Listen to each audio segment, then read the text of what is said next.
अगर आप railway junior engineer exam की प्रिपरेशन कर रहे हैं तो आपके लिए ये वीडियो बहुत ज़्यादा इंपॉर्टेंट है। इस वीडियो में हम इंपॉर्टेंट एमसीक्यूज डिस्कस करेंगे जो आपके एग्जाम के लिए बहुत ज़्यादा इंपॉर्टेंट है। प्लस अगर आप इस एग्जाम की प्रिपरेशन कर रहे हैं तो आप हमारे चैनल रैंकिंगपीडिया एजुकेशन को अभी सब्सक्राइब कर लें, क्योंकि अपकमिंग जो आपकी क्लासेस हैं वो आपको जल्द ही अपलोड कर दी जाएंगी हमारे यूट्यूब चैनल पे। और इसके जो नोट्स हैं वो आपको हमारे एप्लीकेशन रैंकिंगपीडिया एजुकेशन प्लेटफॉर्म है हमारा, उस पर आपको मिल जाएंगे। तो एप्लीकेशन को अभी इंस्टॉल कर ले। वहाँ पे जब आप वाईटी क्लास नोट सेक्शन पे जाएंगे तो वहाँ पे आप क्लास की पीडीएफ एक्सेस कर सकते हैं और आप फ्री क्विजेस भी दे सकते हैं। अगर आप इस एग्जाम की प्रिपरेशन कर रहे हैं तो फिर आप इस कोर्स को परचेज कर सकते हैं, इसमें आप इनरोल हो सकते हैं। ये आपका है सिविल एंड अलाइड इंजीनियरिंग का। इसमें हमने टेक्निकल जो आपका पोर्शन है वो हमने पूरा कवर अप किया है ई बुक के थ्रू। प्लस आपको इसमें क्वेश्चन बैंक भी प्रोवाइड की जाएगी और आपको इसमें मॉक टेस्ट भी आपको मिलेंगे। 10 मॉक टेस्ट। कोर्स की सिर्फ फीस आपकी है 699 रुपीज। फर्स्ट क्वेश्चन है, a point subjected to a number of force will be in equilibrium if. आपके ऑप्शन है sum of the resolve parts in any two direction at right angles are both zero. B option है the algebraic sum of the force is zero. C option है two resolve parts in any two direction at right angles are equal. या फिर D option आपका क्या है, D option है आपका the algebraic sum of the moments of the force about the point as zero. So question में आपका क्या है, a point subject to a number of force will be in equilibrium. तो आपका इक्विलिब्रियम कब होगा, जब आपका sum of the resolve parts in any two direction at right angles are both zero. Option number A यहाँ पर correct है। Next question है हमारा, non coplanar concurrent forces are those forces. तो हमें बताना है कि नॉन कोप्लेनर कॉन्करेंट फोर्सेस हम किसे कहते हैं। आपके ऑप्शन यहाँ पे गिवन है, आप ऑप्शन यहाँ पे देख सकते हैं। ऑप्शन ए आपका है meet at one point but their line of action do not lie on the same plane. Option B आपका है do not meet at one point and the lines of action do not lie on the same plane. Option C आपका है meet at one point and the lines of action also lie on the same plane. Option D आपका क्या है, do not meet at one point but their lines of action lie on the same plane. So non coplanar concurrent forces के बारे में आपको जानना होगा कि आखिर ये होती क्या है। तो नॉन कोप्लेनर कॉन्करेंट फोर्सेस आपकी होती हैं forces whose line of action do not lie on the same plane but they meet at one point. ठीक है, ये होती हैं आपकी नॉन कोप्लेनर कॉन्करेंट फोर्सेस। तो वही non coplanar non concurrent forces क्या होती हैं, वो फोर्सेस होती हैं जो कि force whose line of action do not lie on the same plane and they do not meet at one point। इन्हें कहते हैं non coplanar non concurrent forces. और कोप्लेनर कॉन्करेंट फोर्सेस क्या होती हैं, forces which meet at one point and line of action also lie on the same plane. तो उनको हम कहते हैं कोप्लेनर कॉन्करेंट फोर्सेस। तो ये चीज आपको ध्यान रखनी है। तो इसमें ऑप्शन आपका कौन सा सही है, ऑप्शन नंबर ए आपका सही है, meet at one point but their lines of action do not lie on the same plane. Option number A यहां पर करेक्ट है। थर्ड क्वेश्चन है, the portion of the brick cut across the width is called. तो आपको बताना है, option यहां पे ये है क्लोजर, ऑप्शन बी है हाफ ब्रिक, ऑप्शन सी है बेट, ऑप्शन डी है आपका bat. So the portion of a brick cut across the width, इसको हम क्या कहते हैं, उसको हम कहते हैं बैट। ऑप्शन नंबर डी यहां पर करेक्ट है। ठीक है, नेक्स्ट क्वेश्चन है हमारा, minimum thickness of a wall where single Flemish bond can be used is. तो हमें बताना है, ऑप्शन आपकी गिवन है हाफ ब्रिक थिक है, वन ब्रिक थिक है, one and half brick thick है, टू ब्रिक थिक है। तो सिंगल फ्लेमिश बॉन्ड आपका क्या होता है, ये आपका इंग्लिश और फ्लेमिश बॉन्ड दोनों का कॉम्बिनेशन होता है। ठीक है, तो यहाँ पे कौन सा इसमें सही है, तो आपका है one and half brick thick. Option number C आपका यहाँ पर सही है। नेक्स्ट क्वेश्चन है, thumbnail and knife scratching test is to determine. So ये दोनों आपके जो टेस्ट हैं आपके किस लिए यूज होते हैं, क्या डिटरमाइन इससे हम करते हैं। तो आपके ऑप्शन यहाँ पे गिवन है हार्डनेस ऑफ स्टोन, या फिर option number B toughness of stone, option number C आपका है strength of stone, strength of concrete sorry, option number D आपका यहाँ पे है ड्यूरेबिलिटी ऑफ कंक्रीट। तो इससे आखिर होता क्या है थंबनेल और नीफ स्केचिंग टेस्ट से। तो थंबनेल और नीफ स्केचिंग जो आपका टेस्ट होता है, इससे मेनली हम हार्डनेस ऑफ ब्रिक को डिटरमाइन करते हैं। और नीफ स्केचिंग जो आपका टेस्ट है, इससे आप हार्डनेस ऑफ स्टोन भी डिटरमाइन कर सकते हैं। ठीक है, तो कौन सा ऑप्शन यहाँ पे सही है, हार्डनेस ऑफ स्टोन यहाँ पे सही है। ऑप्शन नंबर ए आपका करेक्ट है।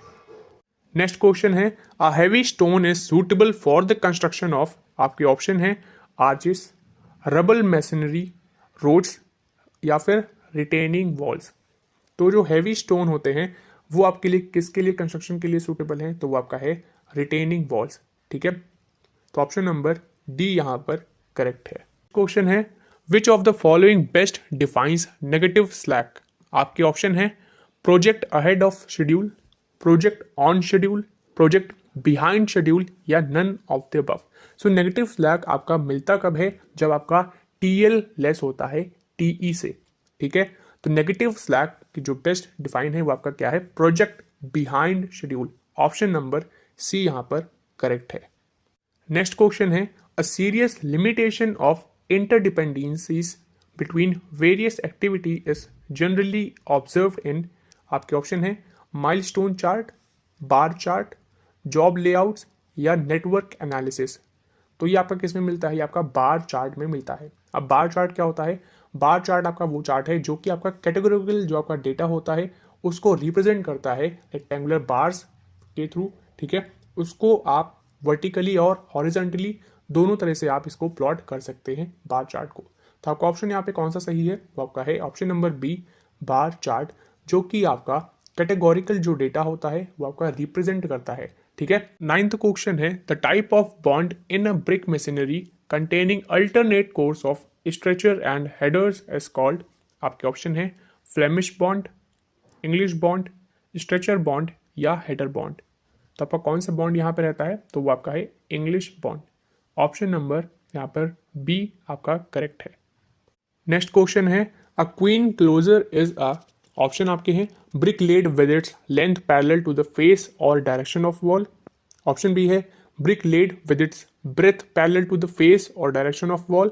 ऑप्शन सी आपका है brick having the same length and depth as the other brick but half the breath.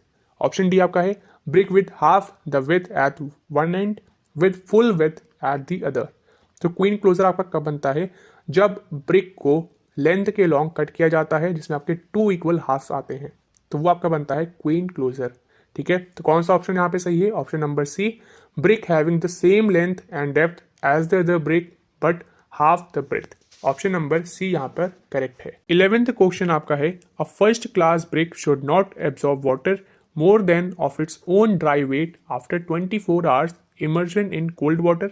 या फिर ये क्वेश्चन इस तरह से भी पूछा जा सकता है a good brick should not absorb water by weight more than. आपके ऑप्शन है यहाँ पे 20%, 15%, 20% या फिर 25%। So as per IS 3495 part 2 water absorption of first class brick after 24 hours है आपकी जो एक्सीड है वो आपकी 20% से ज़्यादा नहीं होनी चाहिए। ठीक है, सेकेंड क्लास ब्रिक के लिए आपका है 22.5%, थर्ड क्लास ब्रिक के लिए है आपका 25% ऑफ सेल्फ वेट।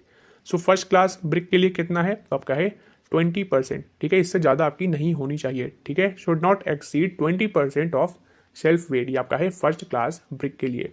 तो कौन सा ऑप्शन यहाँ पे सही है, ऑप्शन नंबर सी 20% यहाँ पर सही है।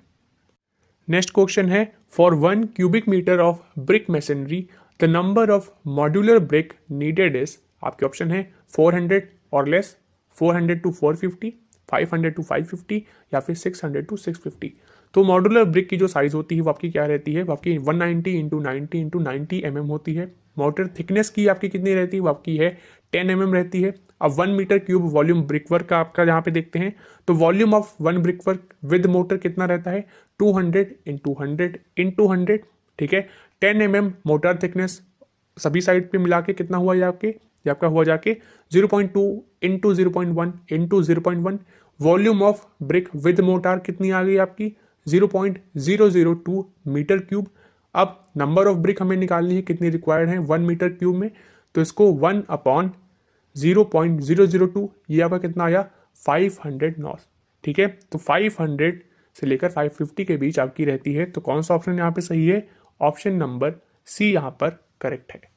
13 नंबर पे आपका क्वेश्चन है which of the following is not the characteristic of green building. आपकी ऑप्शन है use of natural light and ventilation. Option B है solar PV panels at roof. Option C आपका है roof top rain water harvesting. Option D आपका है use of material with high thermal conductivity. तो इसमें से आपको बताना है कि इसमें से आपकी ग्रीन बिल्डिंग की कैरेक्टरिस्टिक इसमें किसमें आपकी नहीं है। ठीक है, तो वो आपका कौन सा है, देखो यहीं से पता लग रहा है, option number D use of materials with high thermal conductivity. ठीक है। तो ये आपका यहाँ पे कैरेक्टरिस्टिक्स नहीं है ग्रीन बिल्डिंग के लिए, ठीक है। ग्रीन बिल्डिंग में आपकी रिन्यूएबल एनर्जी यूज होती है, जैसे आपका सोलर एनर्जी हो गया, ठीक है। तो ऑप्शन नंबर यहाँ पे डी करेक्ट है। नेक्स्ट क्वेश्चन आपका है an undesirable site for the construction of a building is a और एन, तो आपको बतानी है कौन सी है। तो ए ऑप्शन आपका है वैली, फिर है हिल, फिर है अनडिलेटिंग ग्राउंड, ऑप्शन नंबर डी आपका है रिच। तो undesirable site for construction of building आपकी क्या है, आपकी है वैली, क्योंकि वहाँ पे आपके अर्थक्वेक कॉमन इकोनॉमिक जो रीजन है वहाँ पे काफ़ी ज़्यादा रहते हैं, उसकी वजह से आपका जो है ऑप्शन नंबर कौन सा रहेगा, वैली यहाँ पे अनफेवरेबल रहता है, ठीक है। कंस्ट्रक्शन के लिए आपका अनफेवरेबल रहता है वैली, तो ऑप्शन नंबर ए यहाँ पे करेक्ट है जो कि है वैली। 15 नंबर पे क्वेश्चन आपका है अ type of bond in the brick machinery in which each course consist of alternate headers and stretchers, तो कौन सा बॉन्ड है वो आपका कौन सा है, आपका है Flemish bond, option number D यहाँ पर करेक्ट है। नेक्स्ट क्वेश्चन आपका है wetting of bricks for sufficient time before actually using in construction does not help in which of the following, तो आपको बताना है। ऑप्शन आपके हैं help adhesion with mortar, removal of dust sand and dirt, prevent suction of water from mortar, या reduces mortar thickness, तो कौन सा ऑप्शन यहाँ पे करेक्ट है, तो वो आपका है reduces mortar thickness, option number D यहाँ पर करेक्ट है। नेक्स्ट क्वेश्चन आपका है पॉइजन्स रेशियो फॉर कंक्रीट, तो आपको बताना है पॉइजन्स रेशियो कितना क्या रहेगा। आपका ऑप्शन यहाँ पे है remains unchanged, increase with richer mixes, decrease with richer mixes, या फिर नन ऑफ दीज। तो पॉइजन रेशियो ऑफ कंक्रीट जो है वो आपका डिक्रीज होता है विद रिचर मिक्सेस, ठीक है। तो कौन सा ऑप्शन यहाँ पे सही है, ऑप्शन नंबर सी सही है, decrease with richer mixes. Next question है in a reinforced concrete section as the percentage of steel increases, तो आपको बताना है कि इससे इफेक्ट क्या क्या होते हैं अगर स्टील की परसेंटेज इंक्रीज होती है। तो आपके ऑप्शन है the depth of neutral axis decreases, the depth of neutral axis increases, option number B है। ऑप्शन नंबर सी आपका है the lever arm increases, option D आपका है both depth of the neutral axis and the lever arm decreases, तो इससे क्या effect होता है, तो वो आपका है depth of neutral axis increases, option number B यहाँ पर करेक्ट है। 19th क्वेश्चन आपका है the type of surveying in which the curvature of the earth is taken into account is called, option आपके हैं geodetic surveying, plane surveying, preliminary surveying, या topographical surveying, तो आपका कौन सा सर्वेइंग है जब आपका कर्वेचर ऑफ अर्थ यहाँ पे कंसिडर किया जाता है, तो आपका है geodetic surveying, option number A correct है। नेक्स्ट क्वेश्चन है the principle of working from whole to part is used in surveying because, आपके ऑप्शन है plotting becomes easy, survey work can be completed quickly, accumulation of errors is prevented, या all of the above. तो पहले आपको जानना होगा surveying के basic principle के बारे में, तो 2 बेसिक प्रिंसिपल आपके हैं सर्वेइंग के, कौन कौन से, पहला आपका है work from whole to part, second आपका कौन सा है locate a point by at least 2 measurement, ठीक है। तो the principle of working from whole to part is used in surveying because of the following, कौन सा रीजन है यहाँ पे बताना है आपका कौन सा ऑप्शन सही है, तो वो आपका है accumulation of errors is prevented, ठीक है। ऑप्शन नंबर सी आपका करेक्ट है। 21st क्वेश्चन है where the imposed load is variable and exceeds 3/4 of the dead load, arrangement of live load acting on the floor under consideration shall not include which of the following case, तो आपका कौन सा है, option A आपका है imposed load on all spans, option B आपका है imposed load on 2 adjacent spans, option C आपका है imposed load on alternate spans, option D आपका है imposed load on spans under consideration, तो कौन सा है वो, तो वो आपका है ऑप्शन नंबर यहाँ पे कौन सा करेक्ट है, तो आपका है imposed load on all spans, option number A आपका करेक्ट है। नेक्स्ट क्वेश्चन है stiffeners are used in plate girder, आपके ऑप्शन है to avoid buckling of web plate, to reduce the compressive stress, या to reduce the shear stress, या to take the bearing stress. तो stiffener किस लिए use होते हैं, तो stiffener provides horizontal and vertical stiffness to avoid buckling of web in plate गिर्डर, तो कौन सा ऑप्शन सही है, ऑप्शन नंबर ए सही है, to avoid buckling of web plate, option number A is correct. 23rd question आपका है water formed transported soil is आपके ऑप्शन है लोइस, ग्लेशियर, एलुवियल या मरीन। एलुवियल सॉइल क्या है? Soil transported by water. Drift और टिल क्या है? Soil transported by glacier. Talus क्या है? Soil is transported by gravity. और मरीन क्या है? Soil is transported by sea water. So water formed transported soil आपकी कौन सी है? तो वो आपकी है एलुवियल। ऑप्शन नंबर सी आपका करेक्ट है। नेक्स्ट क्वेश्चन है which of the following soil is transported by gravitational force. आपके ऑप्शन है लोइस, टेलिस, ड्रिफ्ट या ड्यून सैंड। तो आपको जानना होगा कि यहाँ पे कौन कौन सी सॉइल होती हैं, किसके थ्रू ट्रांसपोर्टेड रहती हैं। तो पहले बात करते हैं एलुवियल सॉइल की। ये आपकी डिपॉजिटेड बाय रिवर वाटर है। ल्यूकिस्ट्रीन सॉइल जो आपकी है deposited bye still water like आपका जो लेक है वो आपका है। मरीन सॉइल की बात करते हैं तो डिपॉजिटेड बाय सी वाटर है आपकी मरीन सॉइल।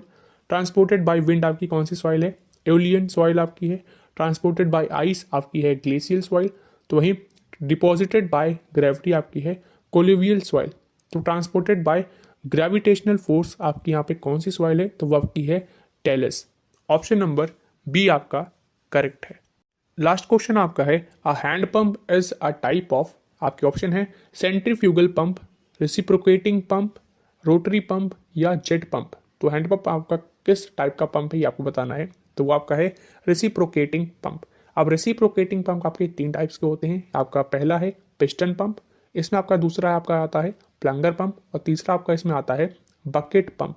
ठीक है, तो कौन सा आपका यहाँ पे है hand pump as a type of क्या है? तो वो आपका है reciprocating pump. Option number B आपका करेक्ट है। तो ये हमने डिस्कस किए इंपॉर्टेंट एमसीक्यूज। और भी आपकी लेटेस्ट वीडियो आएंगी इंपॉर्टेंट एमसीक्यूज को लेकर रेलवे एग्जाम्स के लिए, तो चैनल को अभी सब्सक्राइब कर लें। धन्यवाद।